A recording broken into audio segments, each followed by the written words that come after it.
Welcome back to Irwin's Real Nerd Wars. And you guessed it, we're meticulously documenting ESG's rampant destruction through the entire planet, but particularly our culture. Today, we're going to talk about the defeat of ESG. You're going down, ESG. Yo, mama's so fat. And where the f does this ESG come from? The United Nations? But where did that come from? Spoiler alert, eugenics. And is ESG really trying to save all the black non-binary lesbians? No, they're trying to put you into a sci-fi dystopia. Where's your tattoo? Oh my God. Why come you don't have a tattoo? ESG fallout. Blackrock CEO Larry Fink should resign, says state treasurer. Pretty much all of this pushback on the ESG crap is coming from state treasurers and state attorney generals. Blackrock is currently the world's largest asset manager with roughly $8 trillion under management. That's all. Just 8 trill. About a quarter of the US's current debt. And Fink's led the charge for the adoption of ESG standards in recent years. Why might that be, you say? Oh, he's a major part of the World Economic Forum. How strange. The Great Resetters? How strange. And the World Economic Forum is connected to the United Nations? How strange. How strange. Because it's mind-boggling to you, yeah! Vanguard drops out of climate initiative as reaction against woke ESG investing continues. In 2021, Vanguard joined the Net Zero Asset Managers Initiative, goal of reaching net zero emission targets by 2050. As of November, NZAM had 291 signatories representing about $66 trillion worth of assets under management. That's double the US's debt. So these companies own so much, they get other people's money, but then they get the control when it comes to voting on corporate crap. So they have a serious amount of control, and our states are giving them money, so giving them extra control in the mega corporations, which is how you get all the ESG crap in your cartoons and your nerd stuff. The mega corporations get it from the asset managers get it from the World Economic Forum, United Nations pieces of shit, trying to destroy everything, Great Reset style. But who controls them? We're about to get to it. That's what I've been waiting for. That's what it's all about. Woo! And where are these problems coming from? The United Nations. Peace, justice, and strong institutions? Who could disagree with that? Life below water? We want to save the penguins? Climate action? Let's save the whales, guys. Wait, do you hate whales? That's not usually how it turns out. Just ask the Dutch farmers protesting about destroying the West and raising up China, getting a Chinese century, and then turning that into a horrifying global sci-fi dystopia that we can never ever escape. Oh, wow, it's been a long time. But more on that later. So who's behind the United Nations, the World Economic Forum, the Bilderberg Group, and things like that? Better not talk about Bohemian Grove or the Billionaire Superheroes Club. Shut up, conspiracy theorists. Rockefeller's quite involved with the United Nations. How strange, how strange. The horrifying American roots of Nazi eugenics? Operation Paperclip, you say? How strange, how strange. Could easily be accomplished with a computer. How Bush's grandfather helped Hitler's rise to power. How strange, how strange.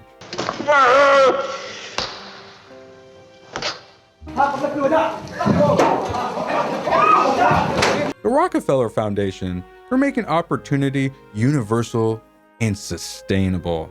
They're also a big part of the lockdowns. The Ford Foundation, justice begins where inequality ends. Note they used equality instead of equity. Probably going to have to report them for hate speech. Ford Foundation, speaking of IBM and the Nazis.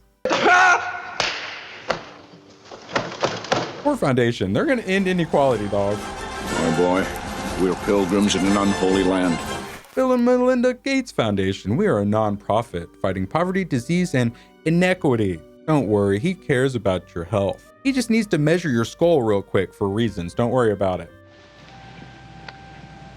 That's Frankenstein. The population bomb, and what are all these eugenicists obsessed with? Overpopulation. We have to kill all the black people. I mean, there's too many people. How strange. How strange. With the people worried about our health want a lot of us to die. It's so strange. And what is this all about? The fourth turning. So Western civilization has been going through a 4-part cycle for quite a while. And what we found that each generation has a different location in history. That makes all the difference because it's how old you are when a big event hits that shapes how you learn about it. Generally, it's been wars, economic downturns, and then generally spiritual Christian revivals, awakenings. So the overall lesson is history shapes generations young, but then generations as they get older shape history. So it's a complete circle of life. And the fourth turning is where all the shit hits the fan. And that's when society changes a lot. And it gets really bad, but then we get through it. And because of that collective trauma, we end up getting a much better sense of unity. And when you hit rock bottom and you lose everything and there's no hope, you generally turn to God. So you get that religious and spiritual revival, which makes people better, more moral people. And then we create something beautiful. And then we ruin it all again. But this time is different. The last fourth turnings in America was World War II, after the Great Depression, the Civil War, and the American Revolution. We solved all of these problems not on warm, sunny days. Dark, stormy days is when we solve these problems. We're backed into a corner.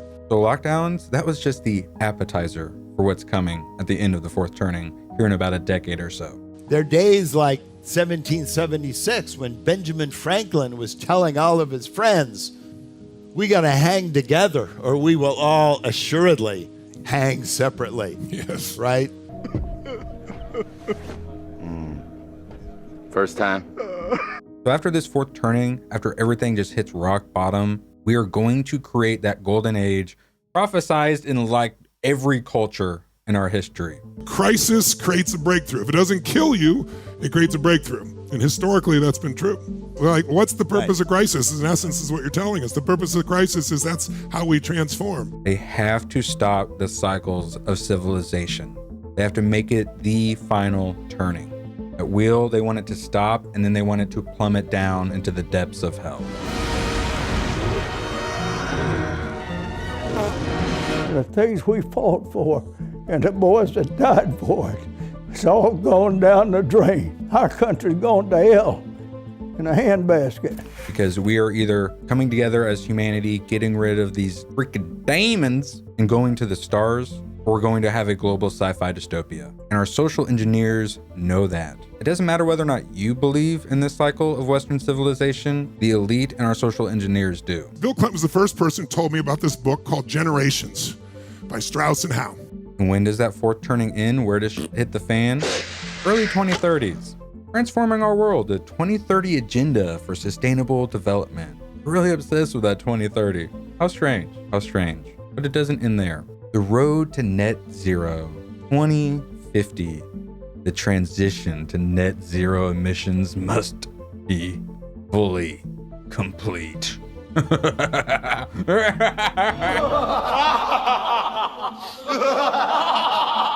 We don't have the technology for net zero. They are pushing us into this green energy transformation when we don't have the working green energy and the grid to do it. Electric cars, you say? That is going to destroy the grid. And they know that. Not about net zero emissions, about net zero people. The road to hell is paved with good intentions and a lot of drag makeup.